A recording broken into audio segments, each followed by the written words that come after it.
5 clés pour avoir une relation stable et épanouissante.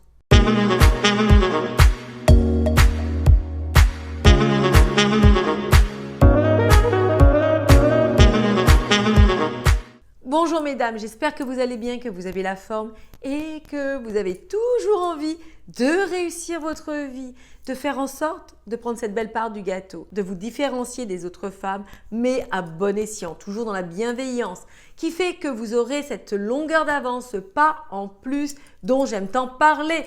Ici Samantha Pampiglia, votre experte, votre coach en relations amoureuses, mais aussi en développement personnel au féminin.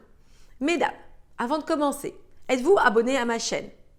Est-ce que vous likez mes vidéos? Est-ce que vous les partagez sur vos réseaux sociaux à une amie, une sœur, une collègue? Cela m'aide dans mon travail. Cela démontre que mes vidéos vous impactent, vous importent et surtout cela me motive à continuer à faire une vidéo par jour. Donc dans cette vidéo, nous allons voir 5 clés qui vont vous permettre justement de magnifier votre relation, de faire en sorte que ça fonctionne. Premièrement, être le contrepoids de l'autre. Qu'est-ce que j'entends par contrepoids? Souvent, lorsque l'un d'entre nous est en colère, a des difficultés, des frustrations dans sa propre vie, eh bien, il va le ramener à la maison. Et parfois, il peut être maladroit, ronchon, il peut ne pas montrer d'élan vis-à-vis de vous. Et puis du coup, vous le prenez pour vous. Vous commencez à vous dire, quand même, c'est pas normal, il marque une mauvaise humeur, j'y suis pour rien, etc., etc. Et vous bloquez. Et quand vous allez commencer à discuter, où il va y avoir des échanges et puis ça va commencer à devenir houleux, au lieu d'être le contrepoids de l'autre, c'est-à-dire de comprendre qu'il a besoin d'affection, d'amour et que c'est juste une réaction un peu infantile de sa part, et bien du coup, vous allez foncer dedans et ça va faire que vous allez vous disputer. Alors que si l'autre garde son calme et comprend que c'est un appel de sa part pour avoir plus d'amour, plus de compréhension, plus d'attention, eh bien vous verrez que les choses vont s'amoindrir et tout va aller mieux. Deuxième point, se mettre à sa place.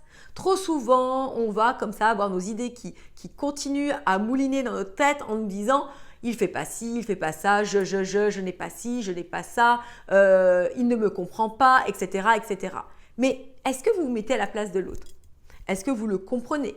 Est-ce que vous comprenez sa manière de fonctionner qui n'est pas une manière féminine? Est-ce que vous vous mettez à sa place par rapport à ses prérogatives, ses difficultés de tous les jours, etc. etc. Comprendre l'autre, c'est aussi baisser la garde, baisser les armes et faire en sorte de nous rapprocher de lui pour ainsi fortifier une certaine intimité entre les deux protagonistes. Donc, l'une des clés, c'est de se mettre à sa place, de comprendre comment fonctionnent les hommes, de mieux comprendre leur psychologie, car encore une fois, ils ne fonctionnent pas comme nous. Troisième point, pour que cette ambiance soit au beau fixe, que entre vous deux ça marche, ça fonctionne, cherchez à le faire évoluer. Toute personne, même si elle ne s'en rend pas compte, a besoin d'évoluer. C'est un besoin naturel, c'est un besoin de la vie en fait. Et souvent, le fait d'être triste, malheureuse, c'est parce qu'on n'évolue pas dans sa vie. C'est parce qu'on n'a pas de motivation profonde qui tend à nous émanciper. Et vous, si vous êtes en fait le déclencheur de tout ça, si vous êtes l'impulsion nécessaire pour lui donner le là, pour lui donner la motivation de grandir, eh bien il vous en sera reconnaissant et cela améliorera votre relation.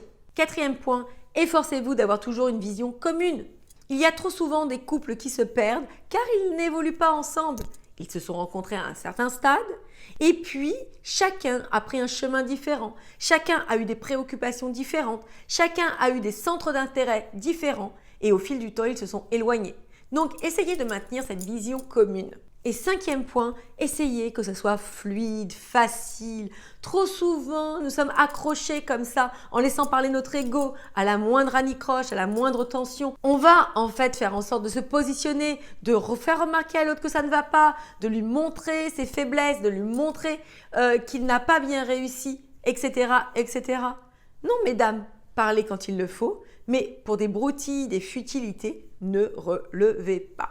Donc voilà mesdames, 5 points qui ne sont pas exhaustifs, un sujet qui ne peut pas se traiter en quelques minutes, qui demande de meilleure compréhension, mais toujours dans le but d'évoluer, d'émanciper son couple et de faire en sorte que ça fonctionne sur le long terme. Cette vidéo est terminée, j'espère qu'elle vous aura plu, j'espère qu'elle vous aura impacté, j'espère qu'elle vous aura permis de comprendre que tout est possible et tout accessible lorsque nous avons de meilleures compréhensions en nous. Je vous embrasse, je vous adore et je vous dis à très vite pour la suite de nos aventures.